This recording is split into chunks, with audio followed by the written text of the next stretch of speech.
Someone watching time for me. Will someone watch it? 28? Okay.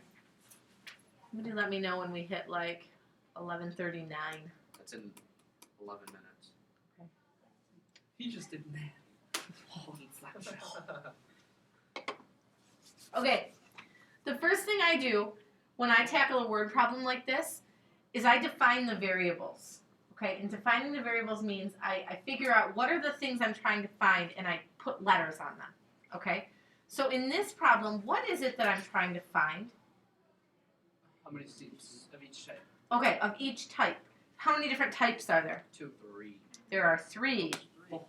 There are lower level seats, there are upper level seats, and there are mezzanine seats. Okay, so I'm going to be boring here. I'm going to say L is for lower level. U is for upper. F is for fire. U is for upper. U is for radio. Bombs. And M is for mezzanine.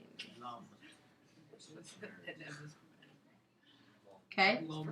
And I know that seems kind of pointless to have to write that down, but it really helps you when you're going to set up the equations to sort of have your variables out there. Like, oh, am I multiplying by the number of mezzanine seats, or am I multiplying by the upper level seats, or what am I doing? Actually, in this one, I'm not doing a whole lot of multiplying. But so then I start translating my problem word or sentence by sentence. So a stadium has a seating capacity of 4,216. Okay, how can I use this to make that into an equation? It's the total. It's the total, All 3 right? variables plus. So when I add up L and U and M, that should equal 4,216. Okay? Now, I want you to look at the next sentence very carefully, because there's a very common mistake that comes up here. There are 4 times as many lower level seats as there are upper level seats. 40. Okay. So am I doing 4 times L equals U, or 4 times U equals L? 4 times U. Ooh, careful. 4 times Okay, L. there are 4 times as many lower level seats. So we want the lower level seats to be 4 times as big as the upper level seats. Okay? So that's going to be my lower level is equal to 4 times U. Does that make sense? Because I want the lower level seats to be 4 times as many as the upper level seats. And along that same line, 3 times as many mezzanine seats as there are upper level. So what would I write there?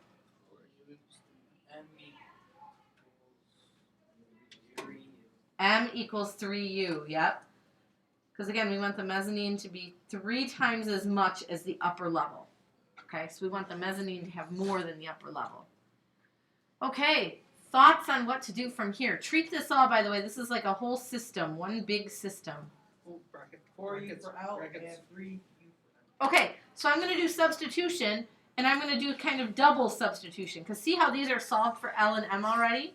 And it's very convenient that they're both just in terms of U, so that when I plug them in, everything is in terms of U. By the way, that doesn't always happen, but for right now in your mathematical life, it will always happen. Okay, so now that top equation is going to say 4U plus U plus 3U.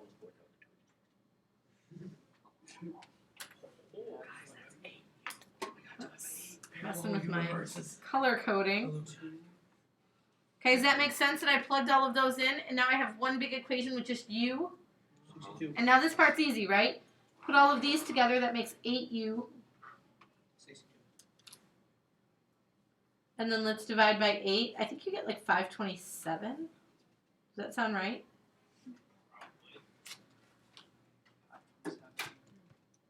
Yeah, 527. Okay. So that means there are 527 upper level seats. Yep. And then we do need to go back and find the other 2 types of seats. But I already know what the relationship is. So for the lower level, I'm going to do 4 times 527. Say it again. 2,100. Okay. And then for the mezzanine, it's 3 times U, so 3 times 527. 1,500.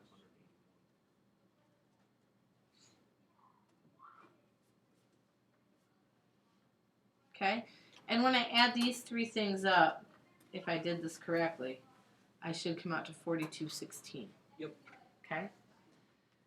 Does that make sense how I did that? Did I hear a no?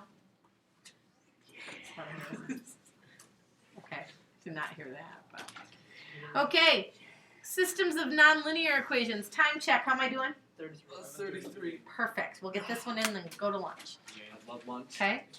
Favorite class. Systems of nonlinear equations. Write these down, please, or write down this example.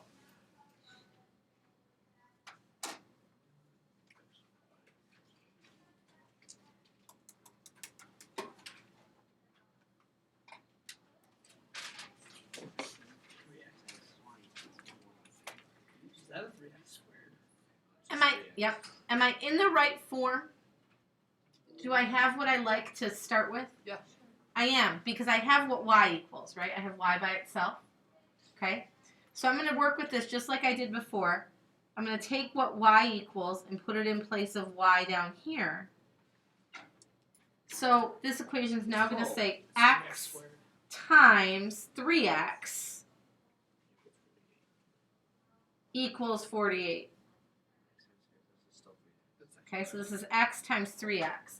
What is x times 3x? Okay, be careful here.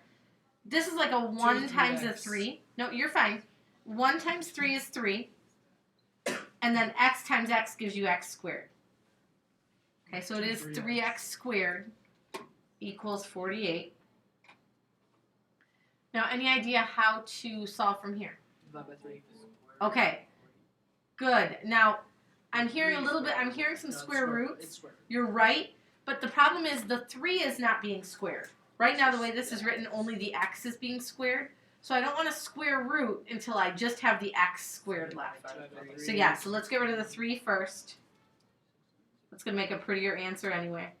So x squared equals 16. And then square root. Now be careful here too, and we're going to talk about this in the next chapter. But what is the square root of 16? 4. Or? Negative 4. Okay, be careful. Every time you take a square root, there's a positive and a negative answer.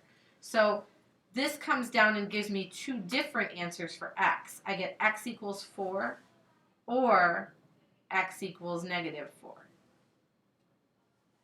So what does that mean for plugging back in? You have to do both. I have to do both because I actually have 2 different values of y. Okay? And in this one, they're not very different, but sometimes they come out to be completely different. So I'm going to plug back into this one, y equals 3x. So y would equal 3 times 4, which is 12.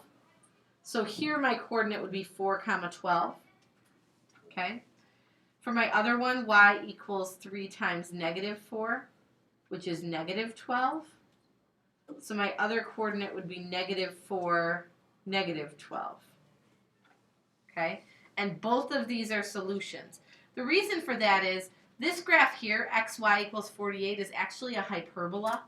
Okay? Because if you solved it for y, it would be 48 over x. So you've got something like this. You've got like a hyperbola like this, and then the line is probably coming up like this and hitting twice. So that's what you just found, was those 2 things.